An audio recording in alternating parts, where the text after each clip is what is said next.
screen. It is available on Amazon. I've been working with in the financial space for about 36 years. And my firm, we offer training, consulting, live online classes like this. And we do that with individuals, families, business owners, and of course, organizations such as faith-based organizations, community organizations like churches. So today we're going to be discussing planned giving. Is it needed, and can it work in the Black church?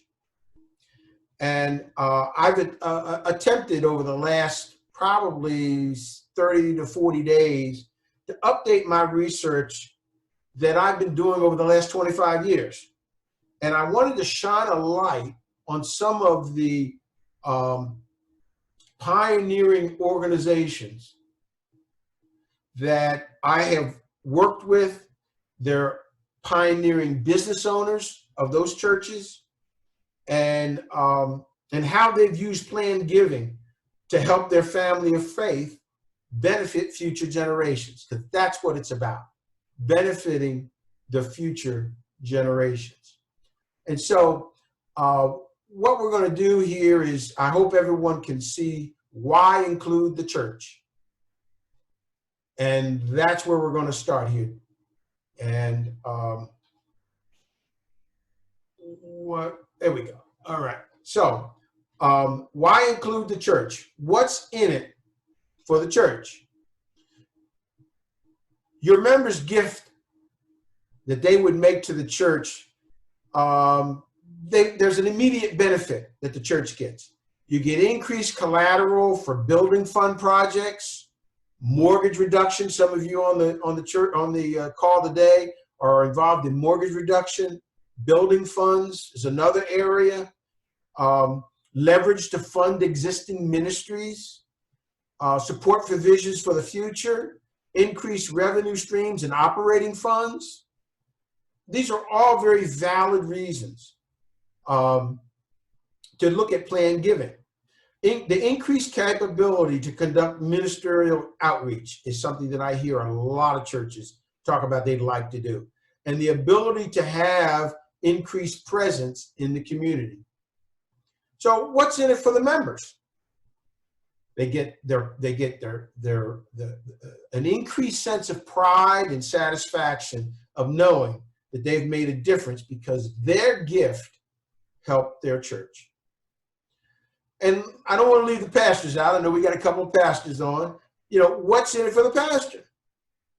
There's a couple of things. Increased capability in the spiritual, increased credibility, in the spiritual community, because your church will be able to expand its ministry. And what we end up seeing is it helps the pastors and the other church leaders answer some questions. One of those questions might be, I have members of the church who want to help the ministry, but do not know how. Well, we can give them some ideas through planned giving on how to do that. Some pastors have members who've already been faithful tithers and supporters, and they wanted to do more. And again, they didn't know how. Planned giving can help in that area. And have you ever, have some pastors, they ask this question: have you ever wanted to expand your church ministry, but had funding limitations? Well, these are all reasons why planned gifts and a planned giving campaign can be very effective. So let's define planned gifts. And right now, I would describe them really into three major categories. The first of those categories would be outright gifts that use appreciated assets as a substitute for cash. And we'll talk about a little bit more about what those might be and what those assets look like. Gifts that return income or other financial benefits to the donor in return for the contribution. We'll define more about what that is, but they make a gift and they get something back during their lifetime. And then lastly, there's gifts that are payable upon the donor's death. And these are all typical types of giving that or planned gifts. So let's just talk a little bit more in detail about these. Let's talk about outright gifts that use appreciated assets as a substitute for cash. That could be appreciated stocks, public securities, private businesses. They could be real estate. I've been the treasurer of a number of churches, Delaware and Wisconsin. And as a treasurer of the church, we were always frequently engaged in conversations about real estate that surrounded the church. So whether it's gifted or whether it's sold at a discounted price to the church, those are all opportunities for a church to accept something beside cash. Personal property, an automobile. When my father stopped driving, he donated his car to his church. There's other forms of personal property that we like to talk about, and that's artwork. In your church community, there's all kinds, there's artists, there's very creative people. There's artists of all genres. Certainly there's a lot of musicians in most churches, and they all have property that they could donate to the church in lieu of cash. Let's talk about, I'm getting ahead of myself here, gifts that return income or other financial benefits to the donor in return for the contribution. Charitable gift annuities, charitable trusts, pooled income funds. These are all, one that I don't have on here came up yesterday in the meeting, in our session, donor advised funds. These are all things that give the church immediate assets, but it also returns some benefits back to the member. And then lastly, the gifts that are payable upon the donor's death. So these typically would come out of bequests, they come out of the wills, and of a church member or even a community member. Again, you don't have to be a member of the church. It could be a neighbor of the church that would want to include this church, your church, my church, in their will and estate plan. Retirement plans. This is a huge area. And I'm going to make a note here that there's been two very significant changes in tax law. One was the Secure Act that passed in December of 20.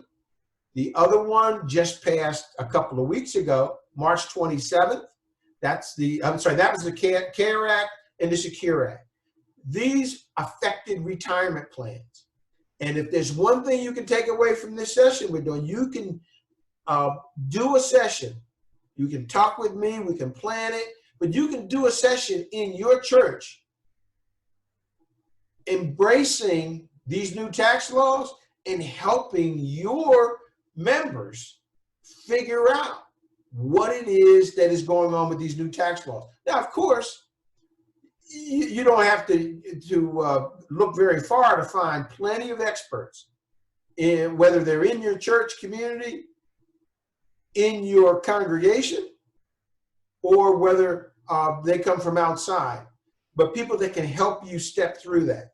And then the last one, and it's one that most of us appreciate, not very many of us do, but to designate the church as a beneficiary of a life insurance policy.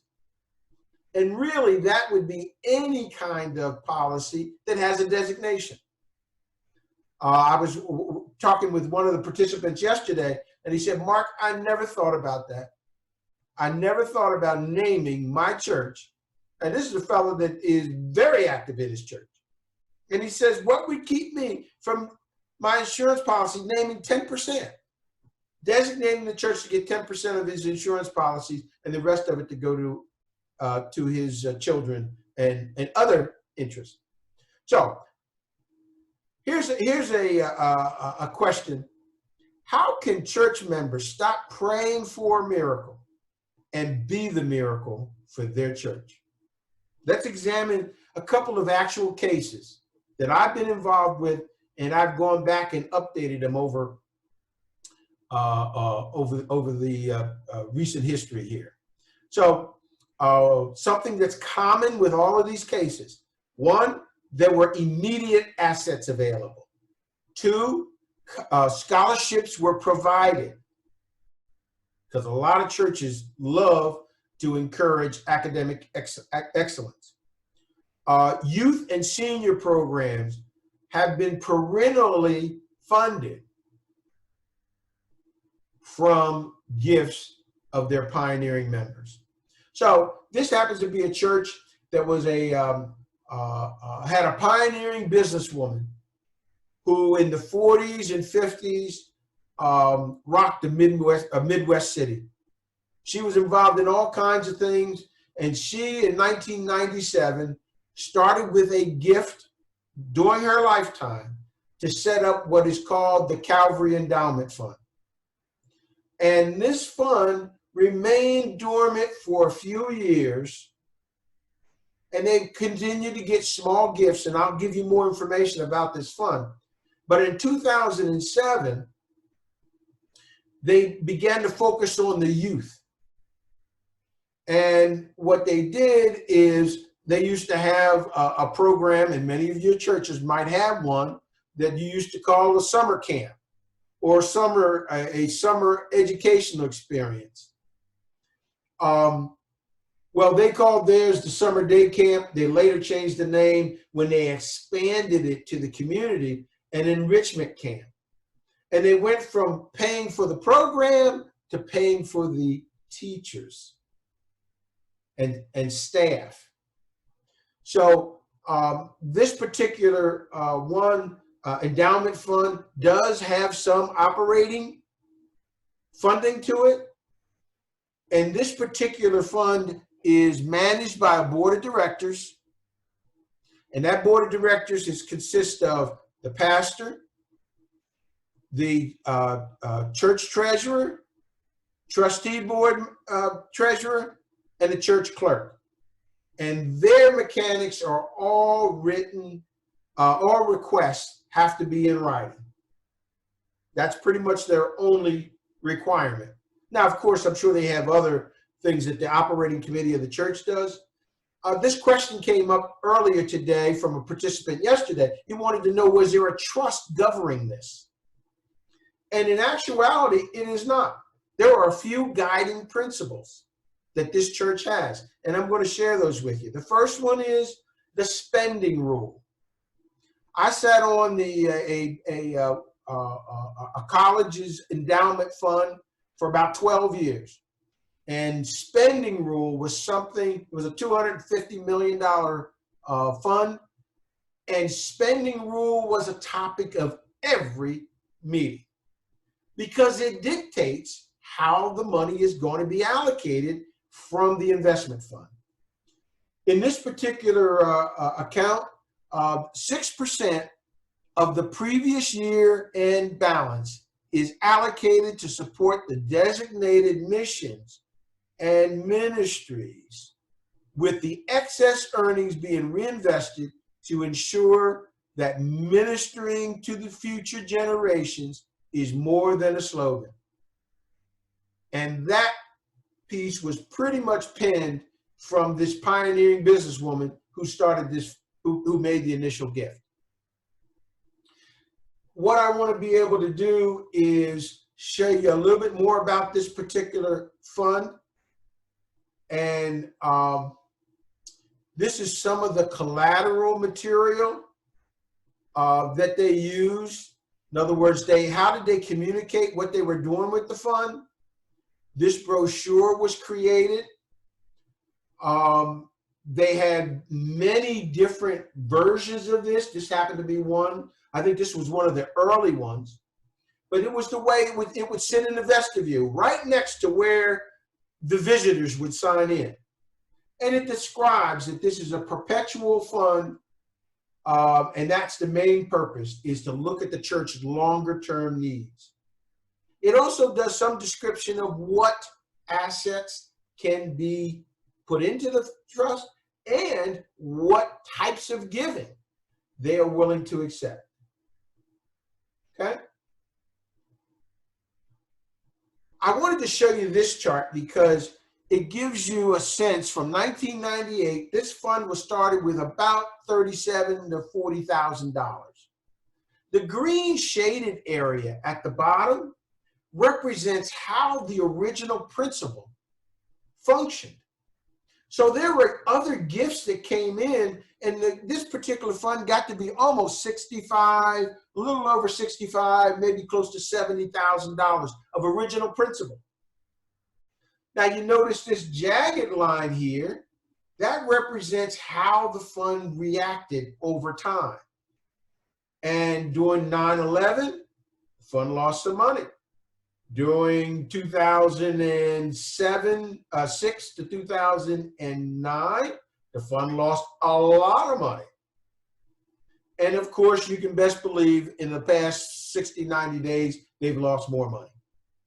The key here is that this particular fund has pretty much exhausted all of the principal that went into it, but yet it's still worth upwards to $150,000. This chart is a couple of years old, but I just wanted to show you and look at how small investments can grow over time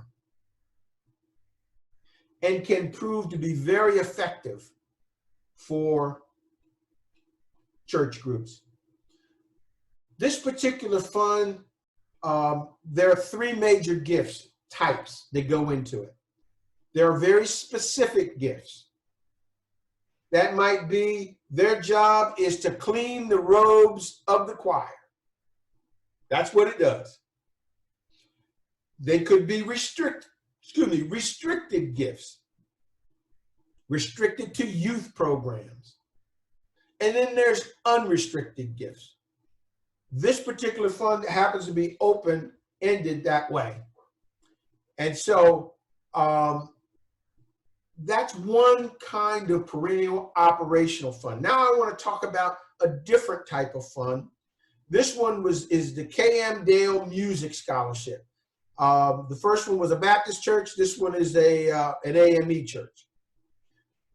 This particular fund was not created during the member's lifetime. Her purpose was to train future church musicians and to protect the principle that she put into it. So what she did, she got together with her attorney, and I worked with her and I helped her. And what we did is in 1996, when she died, she bequeathed 20% of her estate, or $60,000, to fund this scholarship. Now, if you could just do the math, 20% means 5 times 20 is 100, so 5 times 60 is 300. So Mrs. Dale was not a wealthy woman. She had $300,000, but I wouldn't necessarily call that a wealthy woman, but she had a vision. She loved music. She loved seeing church musicians in the church. So one of her major things was that they don't spend all the money, that this go on in perpetuity. So this particular board that runs this group, they have a low watermark of $85,000. Now, what they did with this fund is they let it sit for 10 years. So the fund went from $60,000 to $104,000 in 10 years. And then they started to grant instrumental music scholarships.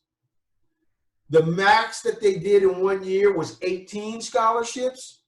The minimum were 6. Now, yesterday we had a church organist and musician on the call with us, and they could relate to this, that many churches struggle to find musicians. St. Mark AME said, we're going to grow ours up right in the church. And over the last 14 years, they've dispersed $75,000. Today, the balance is still 112. So we put 60 in. It grew for 10 years. They've given out scholarships of varying dollar amounts, 5,000, 10,000, whatever the number of kids that they could find, and they place them in the best music environments they can put them in. The Conservatory of Music would be one place that they would go, and other church music educators, because the churches are full of educators. So they go all over to find, and this fund pays the tuition or the tutoring for this musician, for the church musician. Pre-church service music selections is one way that they showcase or tell their community about the scholarship. So it's right there in front of the church every single Sunday. And then they do an annual spring recital. They used to have it, you had to be a member of the church to apply, and then they went out into the community. And that's when it began to grow, because it was a part of their outreach. Because now you're going to bring in grandma and grandpa and mom and dad to the spring recital and to the music, to church, to see their son or daughter participate. And so that is also a way that they get future contributions into the fund. Mrs. Dale, K.M. Dale, was not a wealthy woman, but she would be overjoyed with these results. Now, yesterday, this is something I add, so the folks that were on here yesterday didn't see this. I was talking with, I had some business to do in Kalamazoo today and in Detroit. And so I asked them about, do they have any planned giving on their church website? And this is what you're seeing right here now. Because most churches, and you can check out your own church, and you go to their website, their Facebook page, you'll see the giving, but all of the giving is out, they're talking about for the operating budget, and they are looking at their members' current cash flow. This is speaking to the other 95% of their assets. And I'll jump ahead a little bit, but I'm going to tell you that most assets of this country, of citizens of this country, only 5% of the money's in cash. So your second big takeaway here ought to be, in your church, if you're looking only at cash contributions, you're missing 95% of the assets. Most of us have stuff. We have very little cash. So in this Tabernacle Missionary Baptist Church in Detroit, Michigan, on their website, they do show you the importance of estate planning. They do show you their mission statement. And I will read from the key phrase in this mission statement. The endowment fund is a restricted fund and will not be used for regular budget activity. They go on to say that its primary mission is to increase parishioner awareness of the long-term financial needs of the church. And second point is to lay the groundwork to sustain a church in perpetuity. Now, I've sat on many boards in the church. I've been the church officer, treasurer. Most organizations manage to the mortality of their board members or their pastor. What we're trying to do is to think about this church as a long-term entity. this tabernacle celebrated their 100th year. Now, Mary and I think Mary's the only Delaware representative on the call right now. Mary and I are from the state of Delaware. They got churches there that are 200 years old. Okay? So church is having longevity. And what we are looking to be able to do is help them see, help our members see that this church is going to be here a while.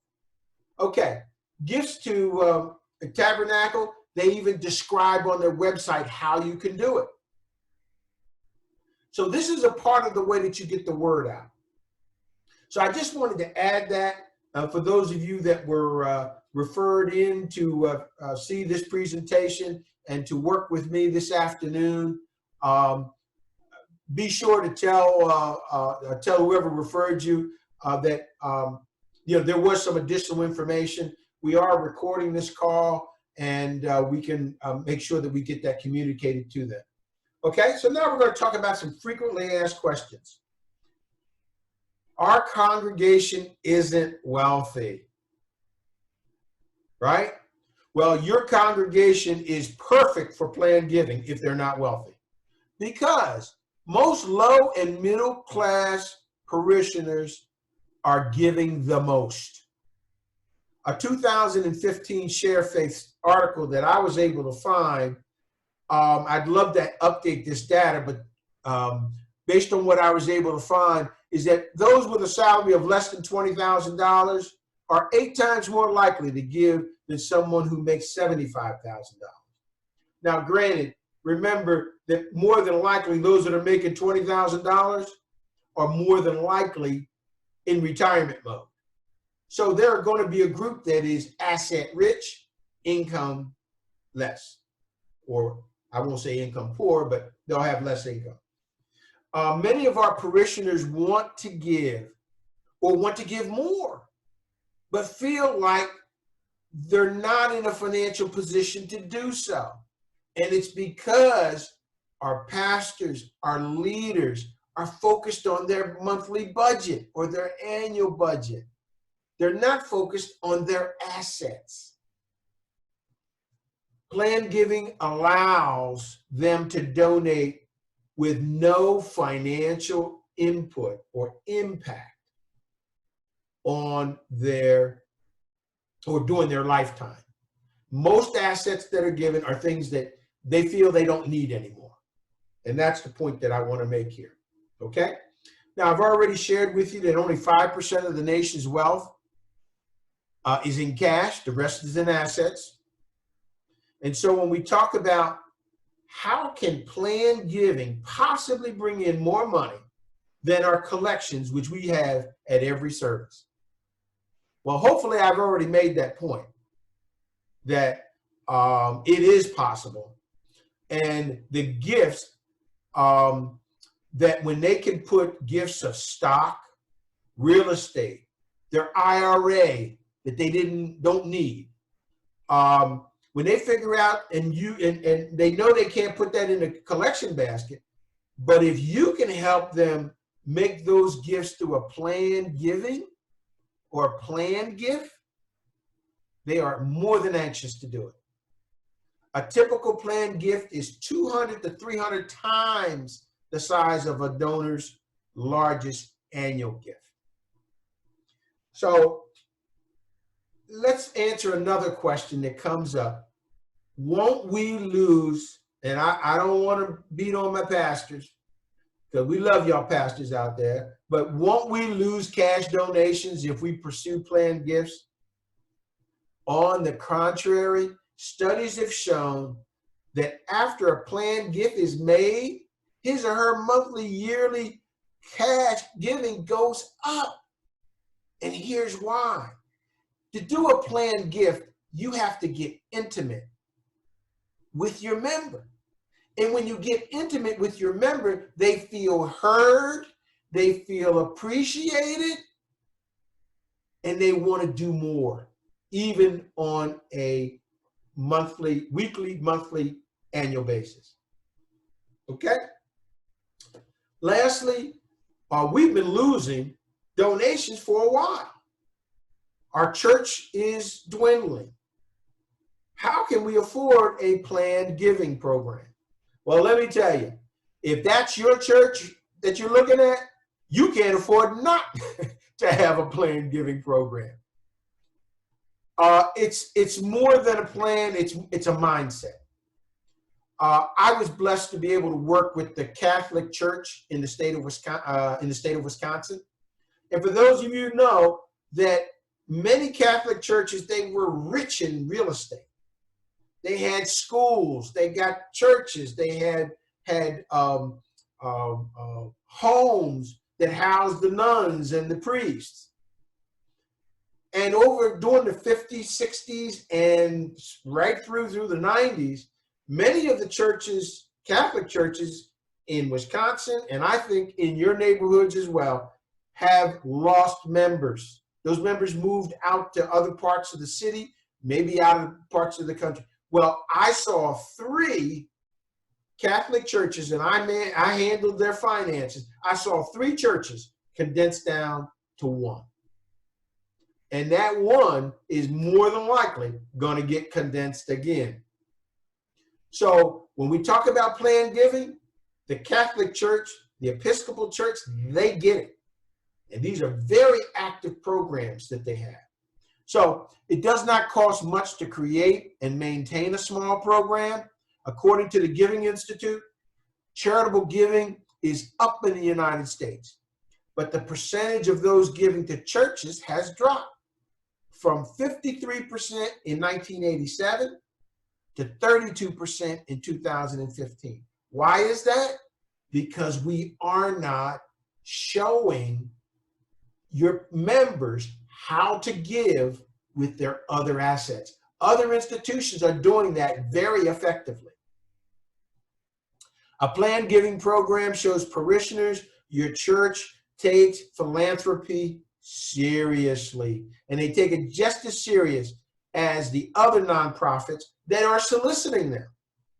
And it allows them to give more without affecting their day-to-day budgets. So again, I'm just going to review this. I see my partner there, Gwen Jennings, joined over in Kalamazoo. Thanks for coming on. I have you muted for now, but you'll be able to unmute for questions here shortly. In fact, I think I'll do that right now. But there is a... we still got one? Yeah. Okay, I've unmuted the lines, and what I will, just in closing, I will say that 5% of our assets across the country are in cash. And most church organizations, that is the challenge, that we only try and address those assets. Okay, so I'm going to open up for questions. And while you're thinking about what you might want to ask, or another slide to go to, just understand you can find me on Facebook. Ain't nothing he's telling me that I don't know. I'm studying for that. You can find me on Facebook. I gotta go to the store. And you can creamer and some bread. That's what I forgot to tell you to get yesterday. All right, I'm getting some background noise, so you know what I'm going to do is I'm going to mute all the lines, and then if you have a question, you should be able to unmute your line to ask that question. And that way we'll keep the background noise down. So we do training. We work with organizations, and we'd be more than happy to answer whatever questions you might have. So let me just, again, say I thank you for being on the call. You can certainly reach out to me, and we can answer any questions you might have offline or online. So with that, I'm going to open it up and say, what questions can I answer that you might have accumulated?